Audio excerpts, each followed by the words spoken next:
Hi, second graders.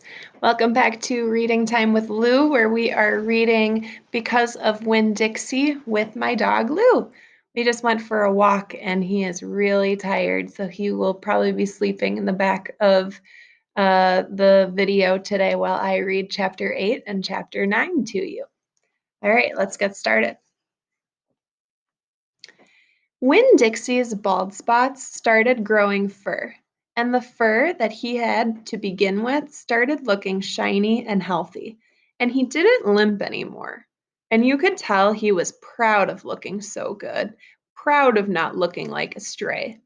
I thought what he needed most was a collar and a leash. So I went into Gertrude's Pets, where there were fish and snakes and mice and lizards and gerbils and pet supplies, and I found a real handsome red leather collar with a matching leash. Winn Dixie was not allowed to come inside the store. There was a big sign on the door that said, "No dogs allowed." So I held the collar and the leash up to the window. And when Dixie, who was standing on the other side of the window, pulled up his lip and showed me his teeth and sneezed and wagged his tail something fierce, so I knew he absolutely loved that leash and collar combination. But it was expensive. I decided to explain my situation to the man behind the counter. I said, "I don't get a big enough allowance to afford something this fancy, but I love this collar and leash. So does my dog. And I was thinking that maybe you could set me up on an installment plan." "Installment plan?" said the man.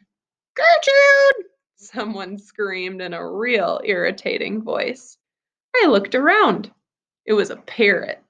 She was sitting on top of one of the fish tanks looking right at me. "An installment plan," I said, ignoring the parrot. "You know, where I promise to give you my allowance every week and you give me the leash and the collar now." "I don't think I can do that," said the man. He shook his head. "No, the owner, she wouldn't like that." He looked at the counter. He wouldn't look at me. He had thick black hair and it was slicked back like Elvis Presley's. He had a name tag on that said Otis. "Or I could work for you," I said. "I could come in and sweep the floors and dust the shelves and take out the trash. I could do that."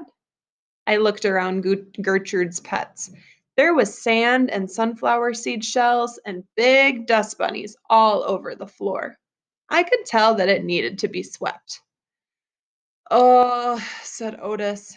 He looked down at the counter some more. "Gertrude!" the parrot screamed again. "I'm real trustworthy," I said. "I'm new in town, but my daddy is the preacher.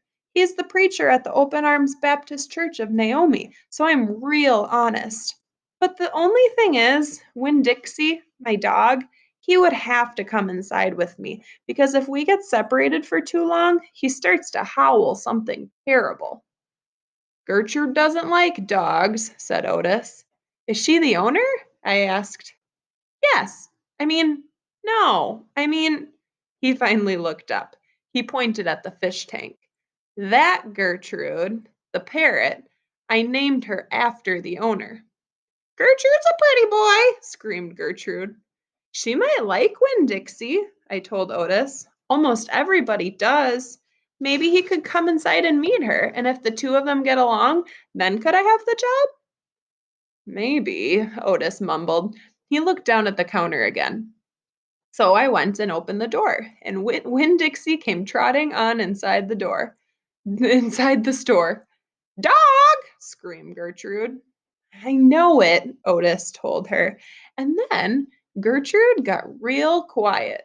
She sat on the top of the fish tank and cocked her head from one side to the other, looking at Winn-Dixie. And Winn-Dixie stood and stared back at her. He didn't hardly move. He didn't wag his tail. He didn't smile. He didn't sneeze. He just stared at Gertrude and she stared at him. And then she spread her wings out real far and flew and landed on top of Winn-Dixie's head. "Dog!" she croaked. Winn-Dixie wagged his tail just a little tiny bit.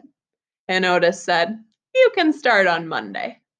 Thank you, I told him. You won't be sorry. On the way out of Gertrude's Pets, I said to Winn Dixie, "You are better at making friends than anybody I have ever known. I bet if my mama knew you, she would think you were the best dog ever." Winn Dixie was smiling up at me, and I was smiling down at him, so neither one of us was looking where we were going, and we almost bumped right into Sweetie Pie Thomas. She was standing there, sucking on the knuckle of her third finger, staring in the window of Gertrude's Pets. She took out her finger out of her mouth and looked at me. Her eyes were all big and round. "Was that bird sitting on top of that dog's head?" she asked. She had her hair tied up in a pony with a pink ribbon, but it wasn't much of a pony. It was mostly ribbon and a few strands of hair. "Yes," I told her. "I seen it," she said. She nodded her head and put her knuckle back in her mouth. Then she took it out again real quick. "I seen that dog in church, too. He was catching a mouse. I want a dog just like it, but my mama won't let me get no dog. She says if I'm real good, I might get to buy me a goldfish or one of them gerbils. That's what she says. Can I pet your dog?" "Sure," I told her. Sweetie Pie stroked Winn-Dixie's head so long and serious that his eyes drooped, half closed, and drool came out of the side of his mouth. "I'm going to be 6 in September. I got to stop sucking on my knuckle once I'm 6, said Sweetie Pie. "I'm having a party. You want to come to my party? The theme is pink." "Sure," I told her. "Can this dog come too?" she asked. "You bet," I told her. And all of a sudden, I felt happy. I had a dog, I had a job, I had Miss Franny Block for a friend, and I had my first invitation to a party in Naomi. Didn't matter that it came from a 5-year-old and the party wasn't until September. I didn't feel so lonely anymore.